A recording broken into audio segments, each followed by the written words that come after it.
मागच्या 15 वर्षापासूनची सोलापूरकरांची प्रतीक्षा अखेर संपलेली आहे। सोलापूर मुंबई आणि सोलापूर बंगलोर ही विमानसेवा अखेर सुरू झालेली आहे आणि आत्ताच काही वेळापूर्वी मुंबईवरून सोलापूरला एक विमान जे आहे ते लँड झालेलं आहे। या विमानामधून काही प्रवासी जे आहेत ते आपल्या सोबत सध्या आहेत। काय सांगाल, मुंबईवरून सोलापूरला आलेला आहात, कसा होता प्रवास? पहिलीच ही जी फ्लाइट आहे अगदी 15 वर्षानंतर सुरू झालेली आहे, काय अनुभव? नाही, फ्लाईटचा प्रवास हा खूप सुखकारक झाला आहे आणि तो कमी वेळात झाला त्याचा खूप आनंद आहे। 45 मिनिटात आम्ही पोहोचतो सोलापूरला, ह्याचा खूप आनंद झाला आहे। जो की आम्ही ट्रेनने किंवा बाय कार येतो तो जवळजवळ 8 ते 10 तासाचा प्रवास असतो, तो आता 45 मिनिटामध्ये संपतो।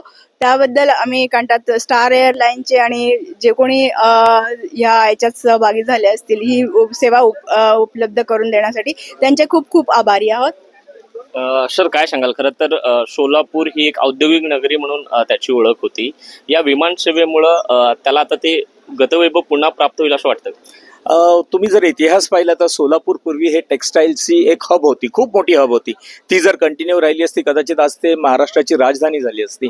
पण काही कारणास्तव टेक्सटाईल इंडस्ट्री आज शून्य प्रमाणात झाल्यासारखं आहे। फक्त मला वाटतं थोडंफार टॉवेल इंडस्ट्रीज आहे।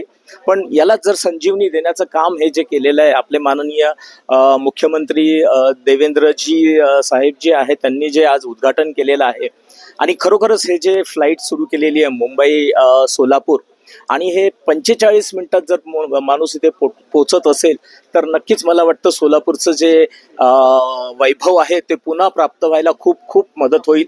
आणि मुख्यमंत्र्यांना माझी एक विनंती असेल, जर ही फ्लाईटचं टायमिंग्स दुपारी ऐवजी जर सकाळी आणि संध्याकाळी जर ह्या फ्लाईट जर केल्या तर नक्कीच लोकांना पूर्ण लाभ घेता येतील। औद्योगिकच नाही तर आपण इथे पाहिलं तर आपले देवस्थानं जी आहेत इकडची, जे सिद्धेश्वर मंदिर आहे, अक्कलकोट आहे, तुळजापूर आहे, गाणगापूर आहे, पंढरपूर आहे, या सगळ्या ठिकाणी येण्या जाण्यासाठी हा एकदम उत्तम पर्याय असेल लोकांना। जो आजपर्यंत फक्त ट्रेन होता, जो जास्तीत जास्त म्हणजे वंदे भारत जरी आपण पाहिलं तर ती ट्रेन सुद्धा 6-6.5 तास घेते इथे पोहोचण्यासाठी, पण हे जर 45 मिनिटात असेल तर नक्कीच लोकांना याचा चांगल्यापैकी फायदा घेता येईल आणि आपलं पर्यटनाला आणि उद्योगाला या दोन्ही गोष्टींना फार वाव मिळेल सोलापूरमध्ये आणि सोलापूरची प्रगती निश्चित होईल आणि सोलापूर पुन्हा ते वैभव प्राप्त करू शकेल असं मला नक्कीच वाटतं। धन्यवाद। नक्कीच आपण बघतोय की प्रवाशांचे या ठिकाणी वेळेमध्ये बदल करा अशा पद्धतीची मागणी होत आहे। काय होता पहिला अनुभवाचा? अनुभव तर सुखद होता, कारण 45 मिनिटांमध्ये आम्ही सोलापूरला आलो। पण टायमिंग जर सगळेच म्हणत असतील तर थोडं बदलाव करायची गरज असेल तर करू शकतात, असं नाही नाही म्हणता येणार नाही। पण जर ते सुखद आत्ताचा प्रवास तर सुखद होता आणि मला वाटतं की विकास कामासाठी जर गती चालना मिळवण्यासाठी हे स्टेप आहे तर खूप यशस्वी ठरेल। आणि नागरिकांचं जबाबदारी आहे की नागरिकांनी स्वतःहून येऊन या विमानसेवेला, या योजनेला सहभाग घ्यावा आणि जास्तीत जास्त उपयोग करून घ्यावा। आणि माझ्या वाटते इथे 4 देवस्थानं आहेत, ते पाहण्यासाठी भरपूर लोक येतात, त्यांनाही ही सोय झालेली आहे।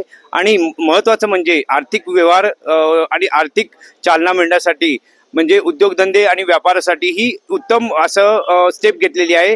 त्यामुळे ज्यांनी या योजनेमध्ये किंवा विमानसेवा चालू करण्यामध्ये मदत केली त्यांचे मी आभार मानतो।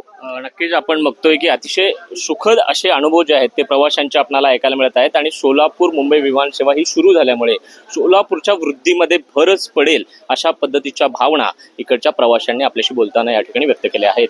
विश्वभूषण लिमये, साम टीव्ही न्यूज, सोलापूर। देश विदेशातील प्रत्येक घडामोडींचे लाईव्ह अपडेट मिळवण्यासाठी आता साम टीव्हीच्या सर्व सोशल मीडिया प्लॅटफॉर्मला लाईक, फॉलो आणि सबस्क्राईब करा। तसंच सर्व नोटिफिकेशनसाठी बेल आयकॉन प्रेस करायला विसरू नका।